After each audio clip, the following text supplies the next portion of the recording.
Assalamualaikum warahmatullahi wabarakatuh. Alhamdulillah, alhamdulillah alladzi 'allama al-insan ma lam ya'lam. Asyhadu an la ilaha illallah wahda wa asyhadu anna Muhammadan 'abduhu wa rasuluhu wa la nabiyya ba'da. Allahumma salli wa sallim ala sayyidina Muhammad wa ala alihi wa sahbihi wa mawalah. Allahumma rzuqna fahman nabiyyin wa hifdzal mursalin wa ilhamal malaikatil muqarrabin. Rabbi zidni ilman nafi'an warzuqni fahman wasi'an. Rabbi shrah li sadri wa yassir li amri wahlul 'uqdatam min lisani yafqahu qawli.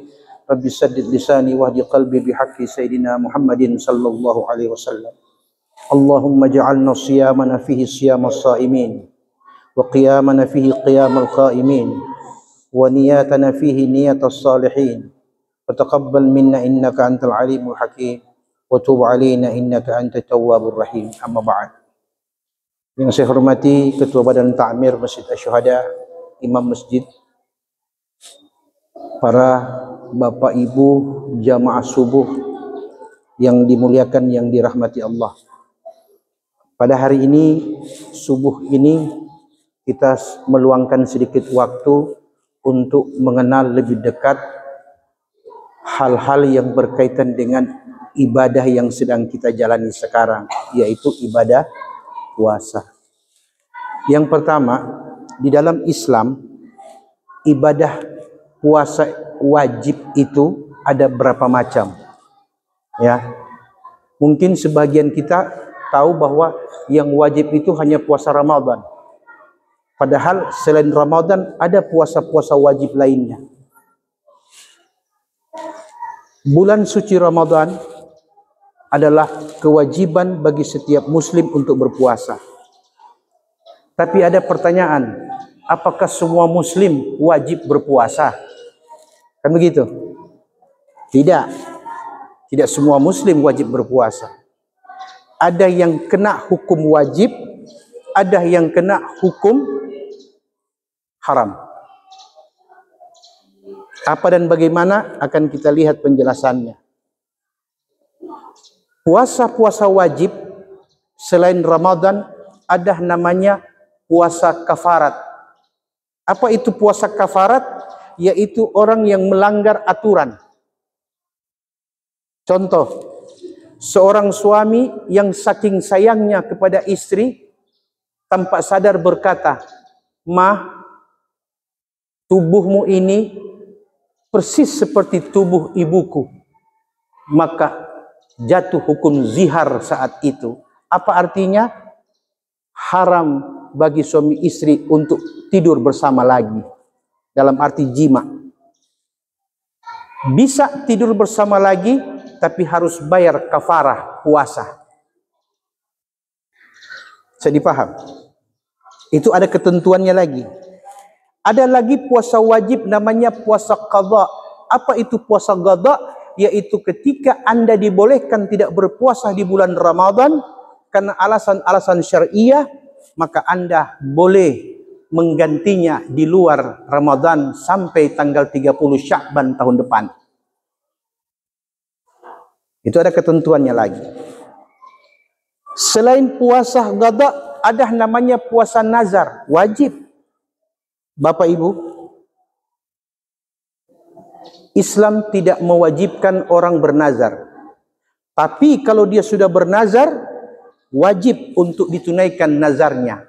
Contoh, kalau nanti saya hari ini dapat rezeki 1 juta, saya akan puasa 3 hari. Ternyata betul, ketika dia berusaha, hari itu dapat rezeki 1 juta. Maka jadi wajib dia berpuasa 3 hari. Ada lagi namanya puasa haji, puasa wajib haji. Apa itu puasa wajib haji? Haji itu ada 3 macam. Ada disebut dengan haji tamattu, ada disebut dengan haji ifrat, dan ada namanya haji qiran. Jadi orang kalau mau berangkat haji, dia dibolehkan memilih di antara 3 bentuk haji ini. Karena berbeda-beda cara melaksanakannya. Nah, puasa wajib haji, bila saya contohnya memilih mengerjakan ibadah haji dengan haji tamattu, yang artinya haji yang bersenang-senang. Sebelum datang wukuf di Arafah, dia sudah umrah duluan. Selesai umrah wajib, dia lepas pakaian ihramnya dan dia boleh seperti yang lain-lainnya.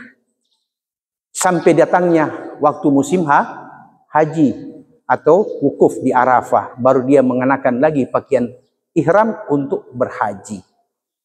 Tapi orang yang memilih haji tamattu, dia harus bayar denda karena haji bersenang-senang di saat orang lain masih pakai ihram, ifrat maupun qiran. Itu namanya bayar dam. Haji yang model tamattu harus menyembelih seekor kambing pada waktu hari nahar. Tapi kalau dia tidak punya uang, tidak mampu, maka oleh Quran dikatakan boleh kambing yang tidak bisa dibeli tadi diganti dengan puasa 10 hari. Dengan ketentuan 3 hari dia puasa di tanah Makkah, dan sepulangnya ke kampung halaman tambah 7 hari lagi. Itu namanya wajib mengganti dam. Bisa dipahami ini? Ini bentuk-bentuk haji yang wajib. Jadi bukan hanya Ramadan. Nah, pertanyaan berikut adalah, apakah semua muslim wajib haji? Wajib berpuasa? Mari kita lihat penjelasannya.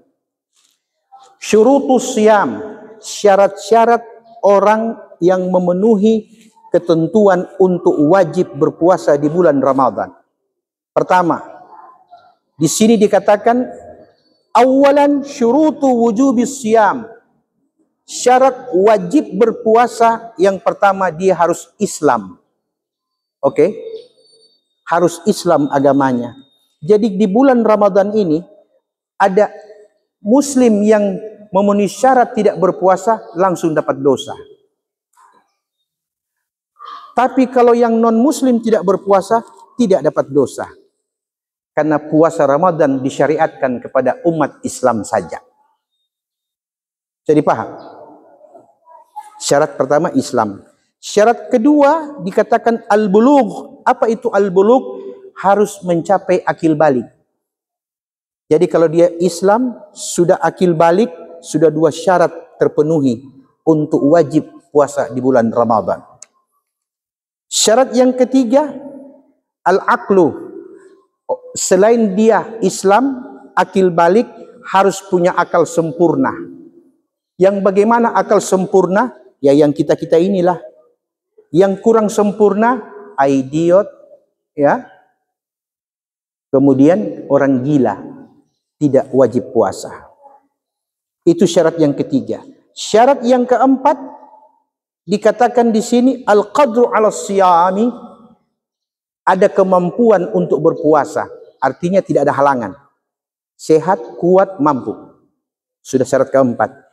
Islam, akil balik, berakal sehat, dan mampu berpuasa. Itu syarat yang keempat. Inilah 4 syarat bila terpenuhi pada diri seorang muslim, maka berdosa bila dia tidak berpuasa di bulan Ramadan. Berdosa.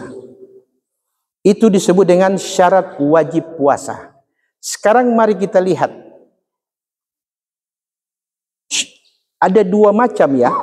Ada namanya syarat wajib puasa dan ada namanya syarat sahnya puasa. Nah, ini syarat puasa, sahnya.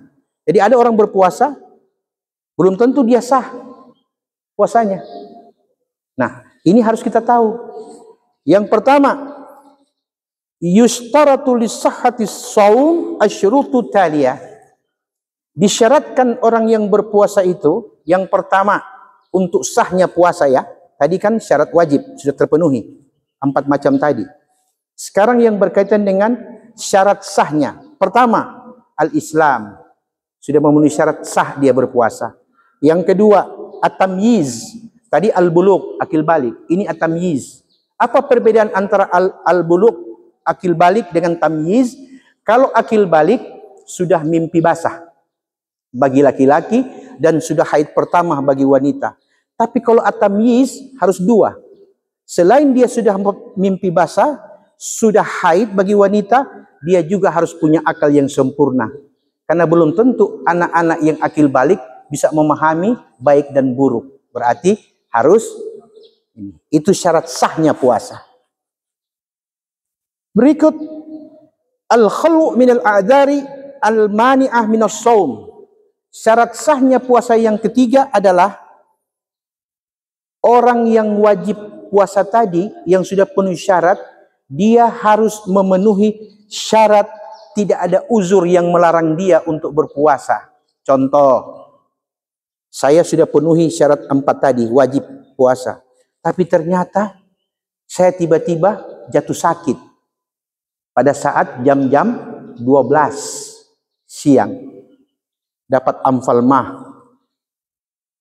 Ya, dapat amfalmah. Yang tahu amfalmah itu cuma dia dengan Allah Subhanahu wa taala. Oke? Bila itu menjadi halangan, maka dia dibolehkan untuk membatalkan puasanya. Dengan catatan, sebelum dia berbuka, harus niat menggadak puasanya nanti setelah selesai lebaran. Niat itu wajib. Nanti ada ketentuannya tentang niat. Jadi ada orang puasa, tidak sah puasanya karena tidak ada niat. Dan niat itu harus ada ketentuannya juga. Bagaimana cara niat? Berikut. Tadi sudah syarat wajib. Kemudian sudah syarat sah. Sekarang disebut dengan yang ketiga tadi. Yang keempat syarat sahnya al-waqtul qabil lis-shaum. Tidak sah orang berpuasa bila belum masuk waktunya berpuasa. Saya puasa tanggal 30 Sya'ban. Baru saya niat puasa Ramadan. Tidak sah karena belum masuk 1 Ramadan. Saya ragu ini, apakah ini bulan ini puasa 29 hari atau 30? Karena tidak kelihatan hilal 1 Syawal. Dari keraguan-raguan dia bilang sudah. Kalau begitu, babuka jo. Padahal belum muncul hilal 1 Syawal. Saat dia berbuka kena dosa. Tidak. Kasih ganap jo 30 hari. Tapi ternyata maghribnya sudah muncul hilal 1 Syawal. Dan orang sedang berbuka, dia sedang puasa. Jadi haram puasanya itu. Karena berpuasa di hari raya. Bisa dipahami ini Pak? Baik. Berikut. Sekarang yang berkaitan dengan rukun-rukun puasa. Apa itu rukun? Satu saja Anda tidak penuhi, batal dan tidak sah puasanya. Karena dia rukun. Tadi syarat sah, syarat wajib. Sekarang rukunnya. Arkanus siyam allati yatahaqqaqa biha thalathah. Jadi syarat rukun rukun puasa itu ada 3. Yang pertama as-shaim, orang yang berpuasa itu sendiri. Oke? Jadi tidak boleh meniatkan puasa bagi orang lain. Sudah ngana badi yang jo, nanti kita yang ganti pengana puasa. Tidak boleh. As-shaim, orang yang berpuasa. Itu rukun pertama. Rukun yang kedua, an-niyatu lis-shaumi. Niat bagi orang yang berpuasa. Itu rukun. Rukun kedua. Yang ketiga, al-imsak anil muftirat. Ketika sudah masuk waktunya fajar, maka dia tidak boleh makan dan minum sampai terbenamnya matahari. Itu rukun namanya. Jadi ada berapa Pak? 3. Yang pertama, orang yang berpuasa itu sendiri, tidak boleh digantikan. Yang kedua, ada niat puasa. Yang ketiga, menahan diri dari makan dan minum sejak mulai terbitnya fajar hingga terbenamnya mentari. 3 rukun. Sekarang, awalan an-niyat, pembahasan tentang niat. Di sini dia katakan ta'rifun niyah, definisi niat. An-niyat hiyal qasdu, niat itu artinya maksud. Maksud. Wan niyatus siyam ay qasdus siyam, orang yang niat puasa itu berarti maksudnya dia ingin berpuasa. Jadi kalau habis sholat tarawih, imam selesai baca doa tarawih atau witir, doa witir selesai, maka imam akan mulai menuntun nawaitu shauma gadin. Itu rukun. Itu bukan tambah-tambahan, itu rukun puasa. Dan kapan itu niat dimulai? Niat mulai puasa pada saat selesai sholat isya sampai terbitnya fajar. Bila dia niat matahari sudah terbit, tidak dianggap berpuasa, nilai puasanya gugur. Karena puasanya menjelang matahari terbit. Bisa dipahami nih? Nah, berikut. An-niyat fardun wajibun. Niat itu hukumnya fardu dan wajib. Apa perbedaan fardu dan apa perbedaan wajib? Kayaknya hampir sama, Ustadz. Oh, tidak sama. Fardu mencakup banyak hal. Contoh, orang meninggal di kampung, ada 2-3 orang yang melaksanakan memandikan, mengkamfankan, mensalatkan, menguburkan, maka yang lain terlepas dari dosa karena sudah ada yang kerjakan. Disebut fardu kifayah. Salat berjamaah di satu kampung, bila ada orang 2-3 orang sudah sempat salat berjamaah, maka yang lainnya di kampung yang tidak berjamaah sudah terlepas dari fardu kifayah. Karena salat berjamaah itu fardu kifayah. Bisa dipaham? Oh Pak Ustadz, dengar-dengar ini salat berjamaah ini sunnah. Sunnah bila sudah ada yang mengerjakannya. Yang berikut sudah jadi sunnah berjamaah. Bisa dipaham ini? Berikut. Jadi kalau wajib bagaimana? Wajib lebih mengena kepada pribadi masing-masing. Betul? Satu kampung orang Islam tidak berpuasa. Contoh, dosanya masing-masing. Beda dengan fardu kifayah. Sudah ada 2-3 kerjakan, yang lain terlepas. Itu perbedaan antara fardu dan wajib. Kemudian berikut. Syaratnya niat. Idza kana shaum wajiban ka fardhi Ramadan au qada'i Ramadan au kana nazar au kafara au fidyatul hajj fayushtaratu fi niyati thalatha syurut. Bila seseorang berniat mengerjakan puasa wajib, apakah itu puasa wajib Ramadan, puasa qada, puasa nazar atau puasa kafarat atau fidyatul hajj yang tadi saya katakan tadi itu tentang haji tadi yang dam ya. Maka yang pertama, la yasihu shaum Ramadan wal qada wal shaumul kafara wal shaumun nazar wal shaumul fidyatul hajj wa ghairuha minas shaumul wajib illa bitadyitin niyah minal lail. Tidak boleh orang berpuasa wajib baik itu Ramadan, kafarat, haji dan sebagainya kecuali niatnya di waktu malam. Dimulai di awal malam. Kapan itu malam? Malam dalam ajaran syariat yaitu sejak terbenamnya matahari, itu malam. Malam menurut waktu Masehi yaitu ketika jam 12.00 lewat sedikit. Kalau di Islam terbenamnya matahari, jatuhnya maghrib, itulah awal malam namanya. Bisa dipaham Pak? Ya. Berikut. Wa tasihhu niyyah fi jami'il lail min ghurubi syamsi ila tulu'il fajr. Sudah dijelaskan tadi. Wa idza nawa bil laili shaum thumma akala aw syariba aw jami'a lam tabtil niyatahu. Dan jikalau dia sudah niat berpuasa maghrib contohnya, nawaitu shauma gadin an ada'i fardhu syahri Ramadan hadis sanatin lillahi ta'ala. Sudah niat tidak? Habis salat isya sudah niat tidak? Sudah niat toh? Kon tiba-tiba ingin makan dan minum lagi. Bagaimana itu? So niat puasa, pasti mesti berhenti. Kan so niat. Begitu. Atau tengah malam jam 12 kasih bangun pemain tua. Cepat baku dusut orang. Matahari jangan mau imsak. Sedangkan dia sudah niat. Maka di sini dia katakan di sini wa tasihun nihat fi jami'il lail. Sahnya niat itu pada keseluruhan malam.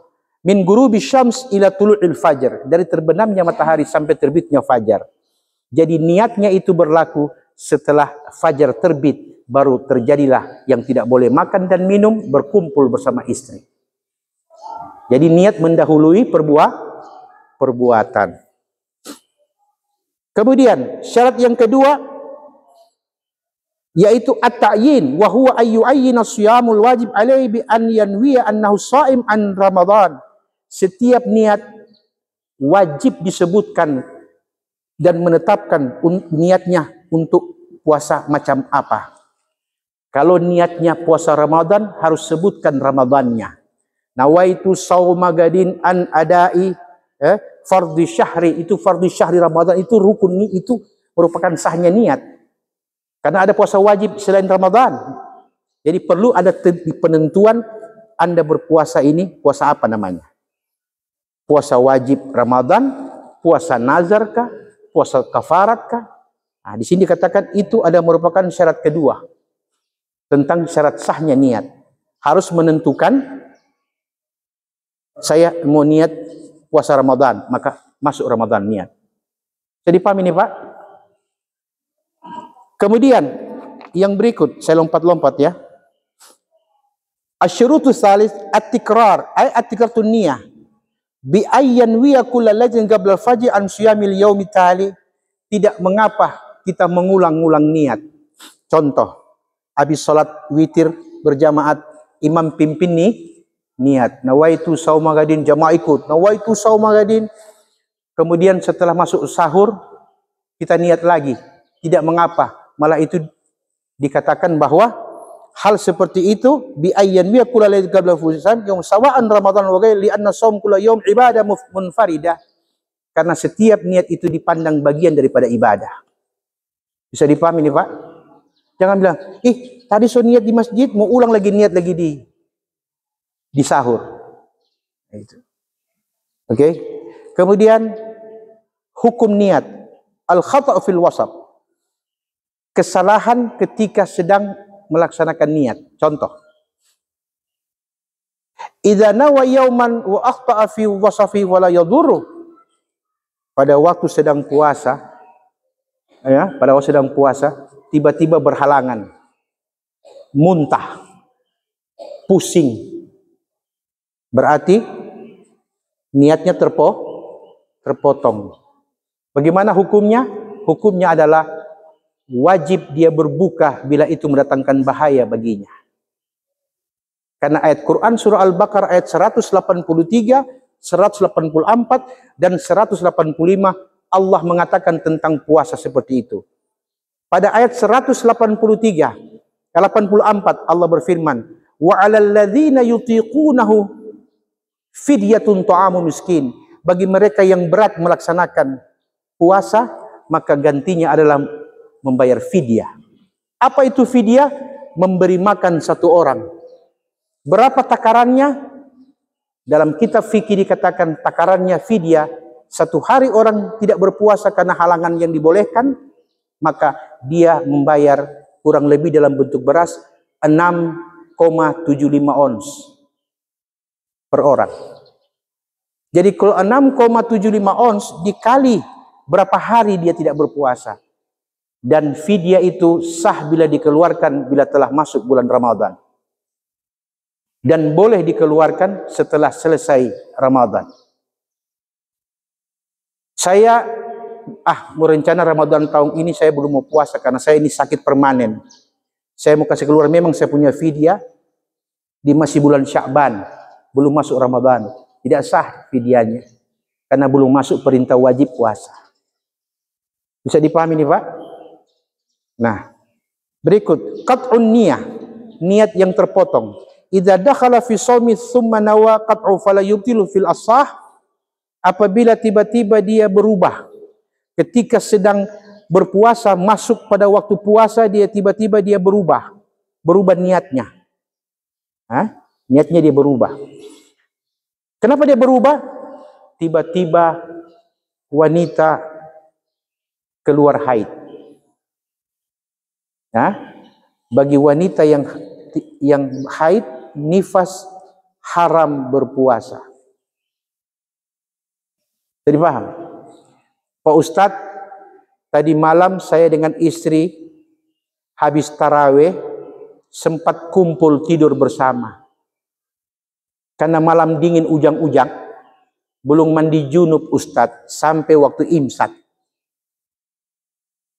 Kong itu bagaimana Ustaz? Oke.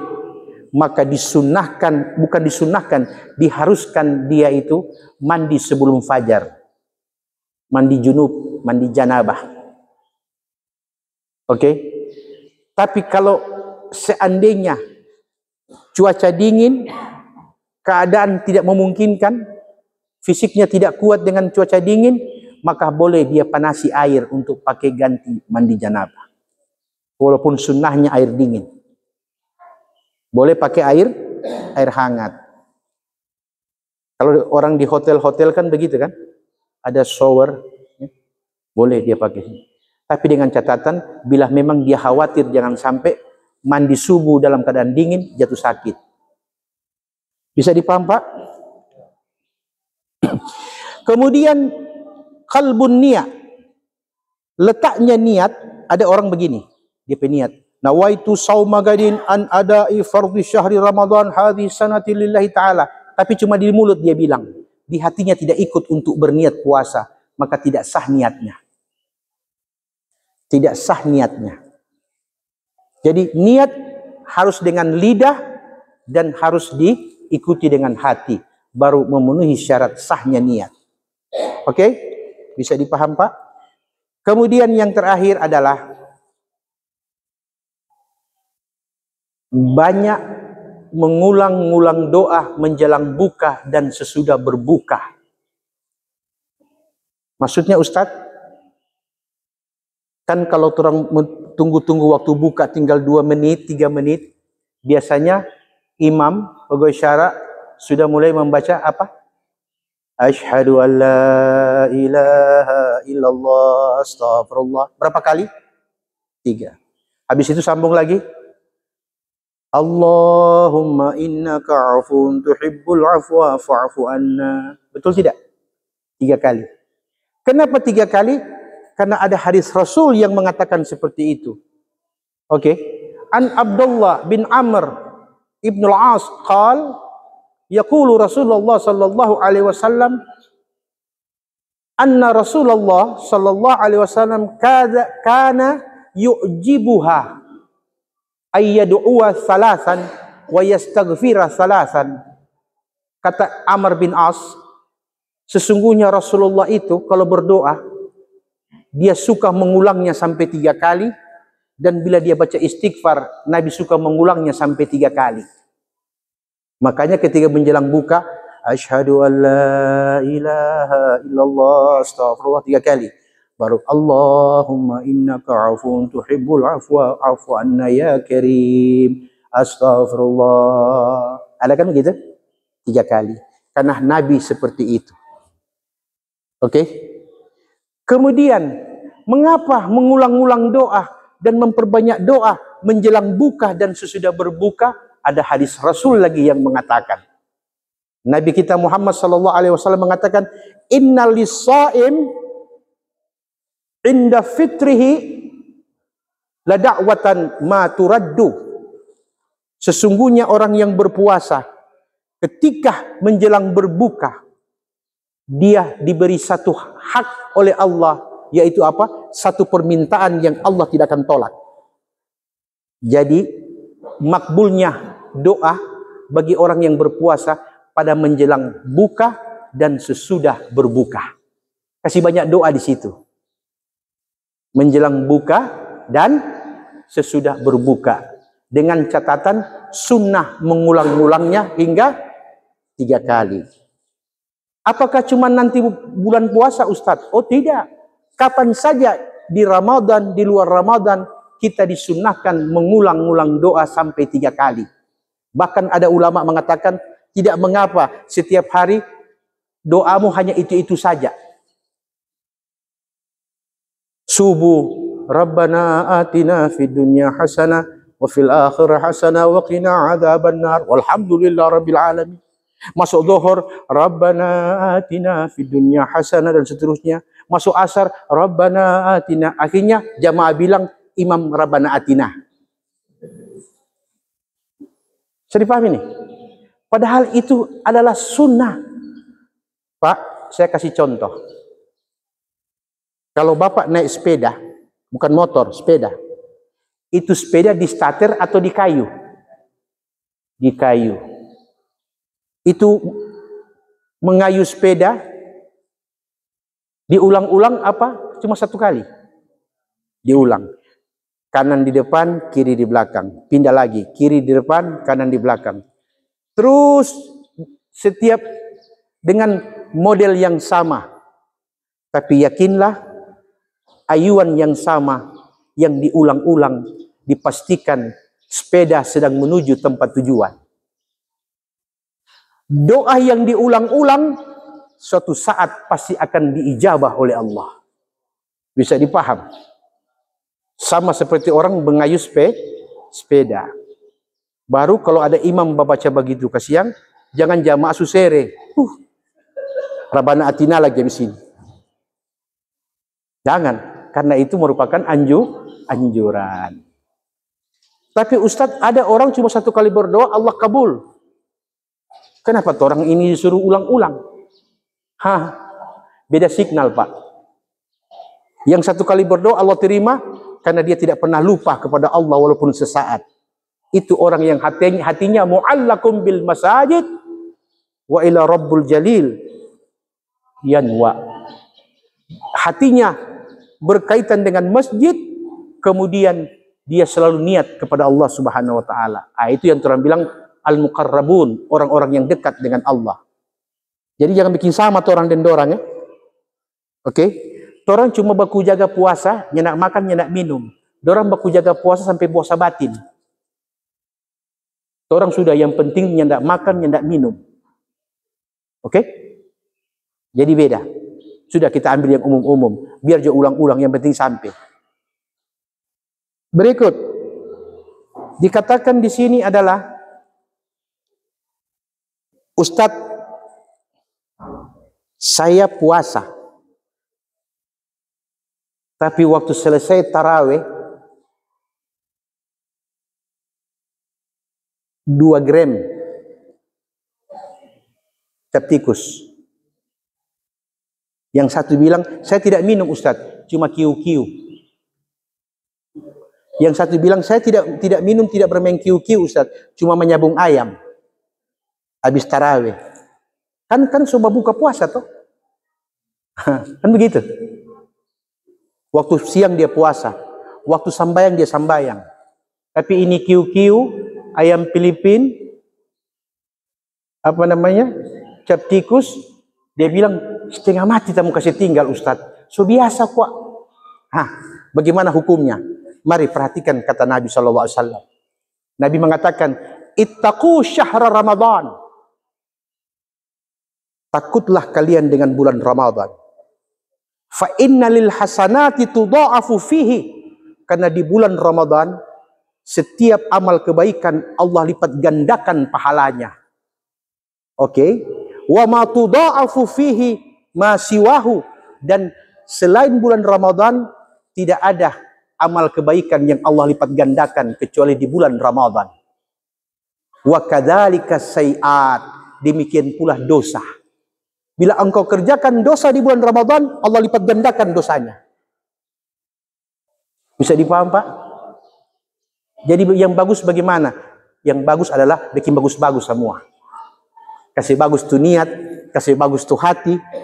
Karena ada orang sebagus semua, tapi setelah dihitung oleh malaikat, ya Allah kosong DP nilai. Dari kenapa? Dia tidak makan, tidak minum, dia menahan diri, tapi DP Carlota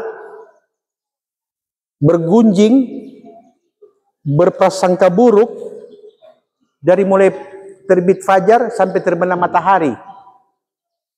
Sata rekeng baku rekeng, pahala puasa, pahala sambayang 100. Gibah, bergunjing 280. Berarti minus berapa? Minus 180. Apa ada hadisnya? Ada. Nabi mengatakan, atadruna mal ghibah? Tahukah kalian apa itu ghibah, bergunjing? Allah wa Rasuluh alam, kata para sahabat. Hanya Allah dan Rasulnya yang tahu. Apa kata Nabi? Al-ghibatu dzikruka akhaka bima yakrah. Ghibah itu engkau menyebut-nyebut tentang saudaramu yang dia tidak suka. Sahabat bilang, bagaimana kalau benar ya Rasulullah? Bagaimana yang kalau orang bilang memang betul? Nabi bilang, seandainya betul apa yang kalian ucapkan, itulah ghibah. Tapi bila itu tidak benar, itulah fitnah, kata Nabi.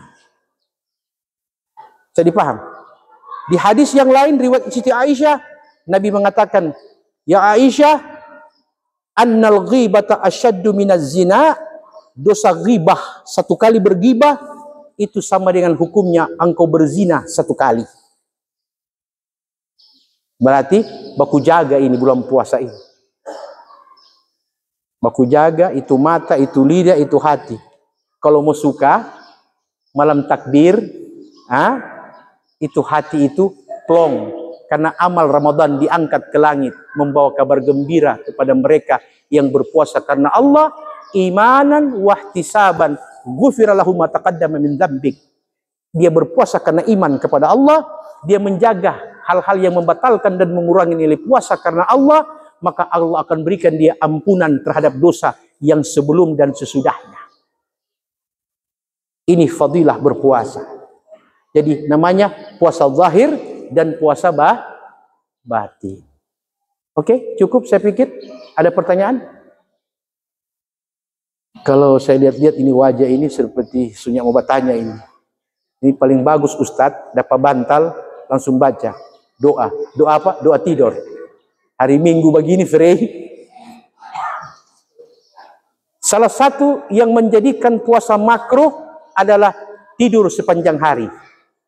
Tidak batal puasanya, hanya makruh. Tapi kalau makruh diulang-ulang, bisa jadi haram. Jangan salah Pak. Sehingga itu disebut makruh ada dua macam. Ada namanya makruh tanzih dan ada namanya makruh tahrim. Makruh tanzih, makruh yang belum mendekati haram. Tapi kalau makruh tahrim, makruh yang sudah mendekati haram. Apa itu? Setiap bulan puasa, tidur dari pagi sampai maghrib. Hari-hari begitu. Jadi haram. Jadi hal-hal seperti ini Pak perlu kita ketahui. Inilah gunanya majlis taklim. Dengan majlis taklim ternyata kata Ustadz banyak hal yang orang bikin orang tidak tahu. Nah, ada majlis taklim orang jadi tahu. Minimal orangnya nak bikin semua, tapi berhati-hati. Jangan sampai terjebak pada hal yang Allah tidak ridha. Bisa dipaham Pak? Mungkin itu saja Pak. Insya Allah kalau tidak ada pertanyaan, Allah merahmati kita semua. Puasa kita dari awal hingga akhir diterima oleh Allah Subhanahu wa taala. Apalagi diperbanyak ya, diperbanyak ibadah-ibadah sunnah. Ibadah-ibadah sunnah membaca Quran, iktikaf di masjid ya. Kemudian banyak bersalawat, banyak bersedekah. Kenapa bulan-bulan ini? Karena tadi saya katakan semua dilipat gandakan oleh Allah Subhanahu wa taala. Sebagai penutup, saya katakan di dalam bulan Ramadan ada dua kewajiban, jangan sampai kita lupa. Karena kalau satu hilang, berkurang nilai pahala. Yaitu puasa itu sendiri, puasa Ramadan. Nanti di penghujung akhir Ramadan, jangan lupa keluarkan zakat fitrah. Apa maksudnya zakat fitrah? Zakat fitrah disebut dengan zakat badan. Kalau seandainya waktu berpuasa mata ini sempat menatap aurat orang lain, sewaktu berpuasa sempat mendengar ghibah, sewaktu berpuasa lidah sempat berbicara hal yang tidak Allah sukai, maka itu mengurangi nilai pahala puasa kita. Tapi Allah dengan sifat Rahman dan Rahimnya berkata, keluarkan zakat fitrah, Allah kembalikan apa yang berkurang. Sehingga sempurnalah puasa kita. Sehingga orang fakir, orang miskin, tidak punya uang untuk bayar zakat fitrah, ulama bilang, keluar cari pinjaman dan engkau tunaikan itu zakat fitrah. Karena di situ ada hikmah dua. Yang pertama, di samping menyempurnakan kualitas nilai ibadah puasa kita, yang kedua juga, orang yang mengeluarkan zakat fitrah dari kaum fakir, Allah ajarkan, jangan selalu kasih tangan di bawah. Sekali-sekali biar orang berpinjam tangan di atas. Betul tidak? Itu hikmahnya. Dan tolong kepada pegawai syara, apalagi badan amil zakat masjid, di bulan masa-masa tarawih, selalu ingatkan kepada jamaah yang fakir dan miskin, karena pasti ada jamaah yang fakir miskin. Ingatkan kepada mereka. Apa itu? Ini penting karena Quran menjelaskan tentang hal itu, yaitu Quran surah At-Taubah ayat 103. Di situ jelas-jelas Allah mengatakannya, khudh min amwalihim shadaqatan tutahhiruhum wa tuzakkihim biha wassalli alaihim inna salataka sakanun lahum wallahu samiun alim. Ambil dari mereka yang berkelebihan dari harta mereka sebagai zakat, dengan itulah Allah bersihkan dirinya dan Allah sucikan hartanya. Tapi kalian yang menerima zakat, para mustahik, wassalli alaihim, doakan mereka yang keluarkan zakat, karena doamu fakir miskin akan mendatangkan ketenangan bagi orang yang mengeluarkan zakat. Jadi setiap kali mau antar itu zakat, pegawai-pegawai syarak tulis di kertas. Atau mau terima di masjid, tulis besar-besar di situ. Kalau terima ini beras, baca ini doa. Tulis dua, bahasa Arab dengan Latin. Apa itu? Ajarakallah fi ma'ataita, wa barakallah fi ma'abakhaita, wa ja'ala laka tahuran insyaallah. Semoga Allah memberikan pahala dengan apa yang kau keluarkan, wahai orang yang berduit. Dan Allah memberkahi apa yang tertinggal dari sisa hartamu yang tidak dikeluarkan zakatnya. Dan Allah menjadikan hartamu suci dan dirimu bersih. Itu doa cuma sepanggal, Pak. Tapi Quran surah At-Taubah mengatakan Allah jamin doanya orang fakir akan mendatangkan ketenangan dan kebahagiaan bagi orang yang mengeluarkan zakat. Karena kata Nabi, as-salatu bima'na du'a wa du'a'u mukhul ibadah. Salat itu artinya doa dan doa itu adalah otaknya ibadah. Jadi pegawai syarak ucapkan doa, ya.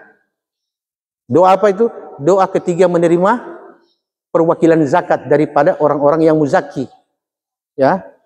Ucapkan doa. Sesudah ucapkan, doakan mereka semoga tahun depan lebih bertambah lagi rezekinya, bertambah pula juga zakatnya di masjid. Baru fakir miskin yang antri tulis di situ, Pak, baca ini kalau mau terima. Dia tidak bisa mengaji, no baca tu Latin. Kalau dintok mengaji, dintok baca Latin, usir pada dia, dintok apa-apa. Wabillahi taufiq wal hidayah. Assalamualaikum warahmatullahi wabarakatuh.